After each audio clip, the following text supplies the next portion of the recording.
Hey guys, I wanted to check out the gaming performance for the iPad mini Retina right here. You can see the games I'm going to play: GTA Vice City, Nova 3, Dead Trigger 2, Real Racing 3, Asphalt 8 and Mass Effect Infiltrator. So we've got some pretty graphically intense games here, so yeah, let's do it. So we're starting off with GTA Vice City, and I just wanted to show you here how quick it loads. It really is lightning speed. That's it. That's as long as it takes to load the game, and then you're straight in. So pretty impressive there. I couldn't find an FPS meter equivalent on iOS, so we can't actually kind of get an accurate reading of the FPS, so we're just going to have to do this by feel and by our eyes. Also, there isn't any graphical options in the iOS versions of the game, so it just comes with the settings that they think it can handle. If you look at the objects in the distance, you can see when they're drawing in, and they pretty much draw in at exactly the same point, so I'm pretty sure the draw distance isn't set to the maximum. In terms of the resolution, again, I can't tell you specifically, but it does look incredibly sharp on this display, so I'd be more inclined to think that it was at maximum resolution. In terms of the performance, we know the iPad mini Retina comes with the A7 processor. It's actually clocked at the same rate as the iPhone 5S's A7 processor, but you have to take into account the iPad mini Retina display is a lot higher resolution. It comes in at 2048 by 1536, so that is definitely going to take a toll in terms of the performance versus the iPhone 5S.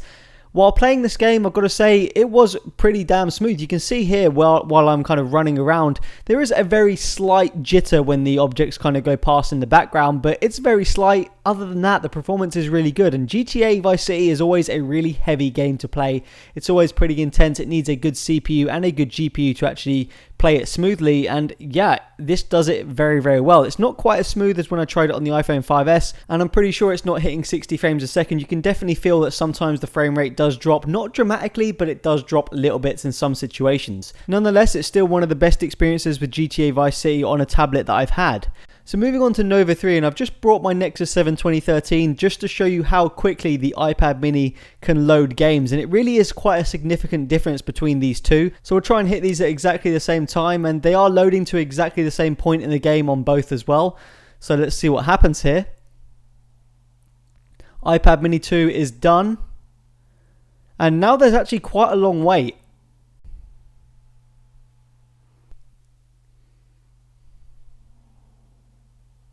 And it's done, and that took an extra 26 seconds on the Nexus 7 2013. Now, Nova 3 is one of my favourite games to test on any new hardware. It's got fantastic graphics. I actually like the game as well, and it really does look beautiful. Now, coming up, you'll notice a few dropped frames, and you can see it around here. There you go, you can see it. I don't know if you saw that, it's really quick. There's a slight judder in that beginning scene, so it's definitely not running at 60 FPS in that beginning scene, but it feels pretty smooth here. While actually playing the game and fighting enemies and shooting things, yeah, again, it felt really smooth. Playing on a bigger screen as well, especially with the resolution that this iPad mini has, everything looks crystal clear, and it really is sharp. You have to see it in real life. The YouTube video really won't be doing it justice. It is pinpoint sharp, these games. It really makes a big difference, especially if you're used to playing on an iPhone 5S. In terms of the performance while playing games, it doesn't quite feel as fast as the iPhone 5S. Again, you can thank the resolution for that. Now, I can't give you a perfect reading for the FPS, but it felt like it was around the 40 to 50 range. I wouldn't say 60. When there was some enemies on the screen, you could notice the frame rate wasn't quite as smooth as when there's absolutely no enemies. So I wouldn't say it was absolutely 60, but still one of the best experiences I've had with Nova 3 on a tablet.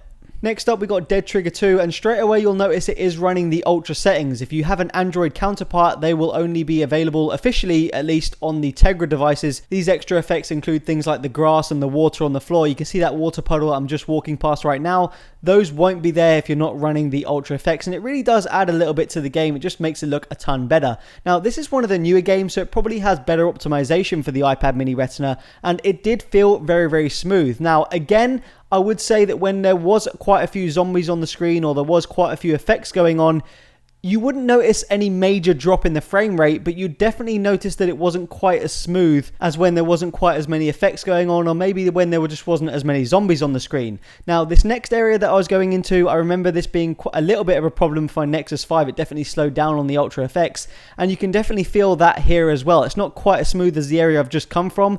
It actually affects the controls a little bit, but it seems to be only this area, so I'm not sure if that's because of the effects on the floor, or it could just be a combination of a lot of effects going on and quite a lot of zombies on the screen as well. After killing the zombies and going back through that same problem area, it definitely felt like it was higher FPS.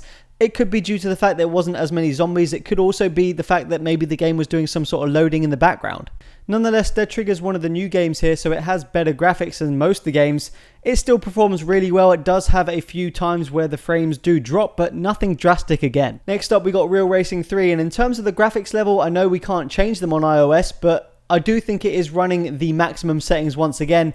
That's thanks to a lot of things. One, it is good hardware in the iPad mini Retina, and secondly, optimization, and this is a pretty big deal. Now, we know iOS devices don't have that many different hardware combinations, so it's a lot easier to develop and optimize games for a certain hardware set. When you talk about Android, it has loads of different combinations for hardware. That makes it difficult for game developers to actually optimize for specific hardware because it's a lot more work, and generally they just don't do it, and that's why a lot of Android devices don't get the highest graphics settings. Nonetheless, let's talk about Real Racing 3 on the iPad mini. It felt fantastic, graphics looked pinpoint sharp, and I didn't notice any frame drops while playing it. Another racing game we got next, and that's Asphalt 8, and you can see a few little jitters in this kind of initial little introduction here, but let's actually see what happens when we play the game.